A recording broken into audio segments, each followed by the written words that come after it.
Welcome back to another video.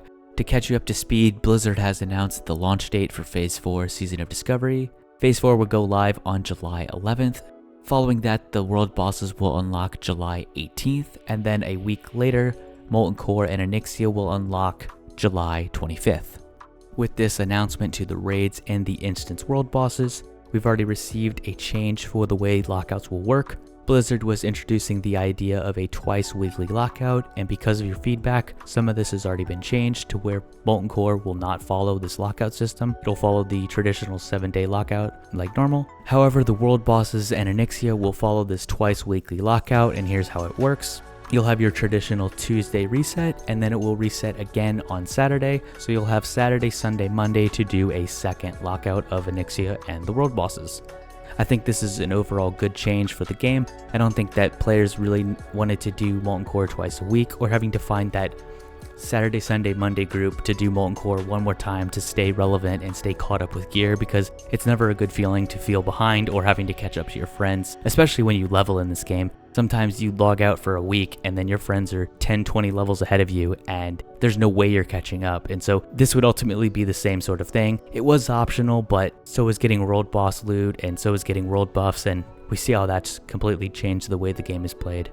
We will also be receiving a brand new boss within Molten Core. Here's some ideas of what that boss might look like. These are just some models that have been data mined on the PTR. We don't know if this is actually going to be what they look like, but this is all we got for now. On top of that, the 20-player raids for Onyxia and the world bosses will be tuned to a 20-player environment. However, you can still group up with 40 players if you choose to do so. This will make the content more accessible to more players, and I wonder if they'll open up this idea to Molten Core as well, so that if you want to raid in a 40-player environment in Molten Core, you still have that option to do so. Blizzard has confirmed the rewards for the new harder difficulty within Molten Core. You're just going to be receiving more items. You're not going to be receiving any better quality items compared to the previous difficulties. The better players are obviously going to be gearing up faster, making your average player feel a little bit left behind. I think it should have just been some kind of cosmetic, a tabard, a title, a pet, or some sort of mount to show your achievement, but I think this is a good middle ground. We're also going to be receiving a brand new dungeon for max level, it seems, and a new sword has been data mined for that said dungeon. We don't know too much details about the dungeon, but players are speculating it's going to take some place in Ashenvale. I'll leave a link to that whole article if you want to read more into it. We'll also have a new currency called the Tarnish Undermined Reel.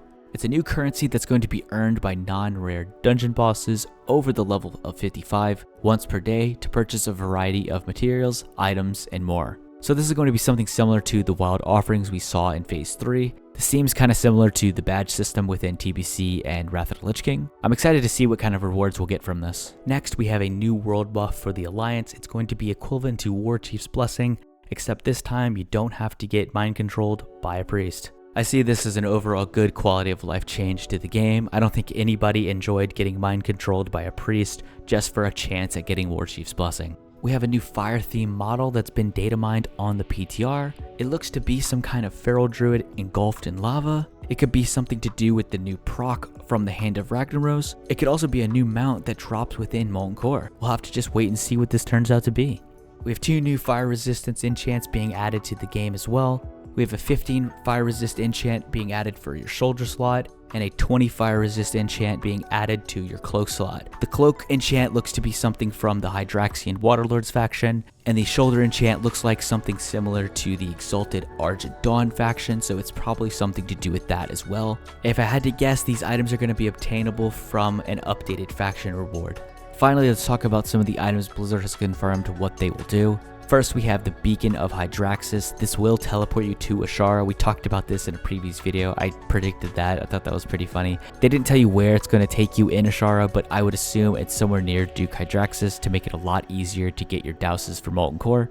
Oath of the Sea will turn you into a Water Lord. So this is kind of cool, little for fun item kind of thing like we saw in Sunken Temple. And then Duke's Domain is going to be an AoE shield for your raid. Players will be able to step inside of this bubble or AoE effect, and it's going to give them 50 fire resistance. That's about it for this video. Thank you so much for watching. If you enjoyed the video, be sure to like and subscribe. It helps the channel out so much. And as always, I will see you in the next one.